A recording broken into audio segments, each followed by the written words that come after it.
Rahul Gandhi America के दौरे पर हैं। उनका ये जो दौरा है फिर से विवादों में है, वजह उनकी बयानबाजी।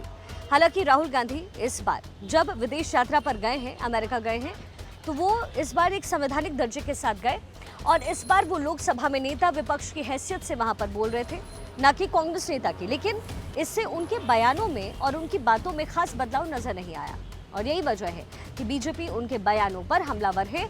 हालांकि उनका ये पुराना रिकॉर्ड रहा है कि बीते कुछ सालों से वो जब अमेरिका या पश्चिम देश के दौरे पर गए, वहां उन्होंने कुछ ऐसी बातें कही हैं जिसका असर भारत की सियासत पर भी नजर आया है। खास तौर पर राहुल गांधी ने एक बार फिर से ये कहा कि भारत में जो चुनाव हुए हैं उनमें उन्हें संदेह है।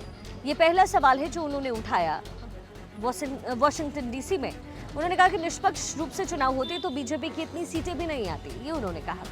ये वो मुद्दा है जिस पर बार बार हिंदुस्तान में चर्चा हो चुकी है, लेकिन इसके बावजूद ना तो कांग्रेस इसके समर्थन में कोई दावा या तर्क पेश कर पाई और इसके बावजूद विदेश में जाकर के इस बारे में ये चीज कही गई कि भारत में जो चुनाव है वो निष्पक्ष रूप से नहीं किए गए। इसके बाद दूसरा मुद्दा उन्होंने उठाया सिख समुदाय के एक व्यक्ति को लेकर के। उन्होंने कहा कि हमारी लड़ाई इस बात को लेकर के है कि आप हिंदुस्तान जैसे देश में शांति के साथ में पगड़ी बांध सकें। ये इशारा था कि हिंदुस्तान में अल्पसंख्यक डर के रहते हैं और हमें ऐसे देश की लड़ाई लड़ रहे हैं जहां सबको बराबर अधिकार मिले।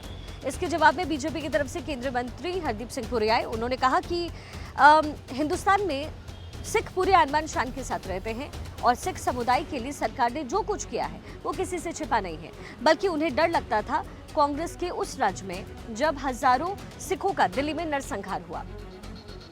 इसके बाद राहुल गांधी ने आरक्षण को लेकर के एक बहुत दिलचस्प बात कह दी और इसको लेकर के अब सियासत गर्म है और ये इससे भी दिलचस्प है क्योंकि राहुल गांधी की बीते कुछ सालों से जो पूरी राजनीति है वो जातिगत समीकरण के इर्द गिर्द घूम रही है।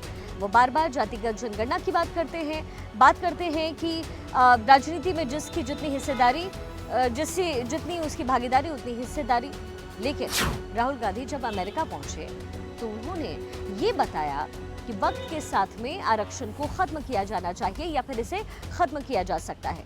ये उनके उस स्टैंड से बिल्कुल अलग है जहां पर वो बजट बनाने वाले अधिकारियों की जाति ढूंढते हैं, जहां वो रेल चलाने वाले लोगों को भी उसकी जातिगत सिस्टम के अंदर लाते हैं और जहां शायद ही उनका कोई बयान ऐसा हो जो जाति के बिना पूरा होता हो। लेकिन जब वो राहुल गांधी विदेश में जाकर आरक्षण को लेकर के ये कहते हैं कि हिंदुस्तान में इसे खत्म किया जा सकता है या खत्म होना चाहिए, तो इसके कई मायने निकल जाते हैं। बीजेपी नहीं, मायावती से लेकर के तमाम दूसरी पार्टियां भी उनके इस स्टैंड को लेकर के हमलावर हैं। हालांकि राहुल गांधी का विदेश में विवादों से नाता जो है कुछ नया नहीं है, बहुत पुराना है।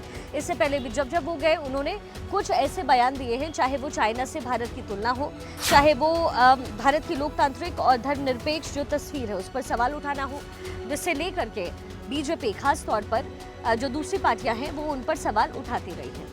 और इस बार भी जब बतौर नेता विपक्ष उन्होंने वहां पर अपनी बात रखी तो वो वहां पर फिर से सवालों के घेरे में आ गए।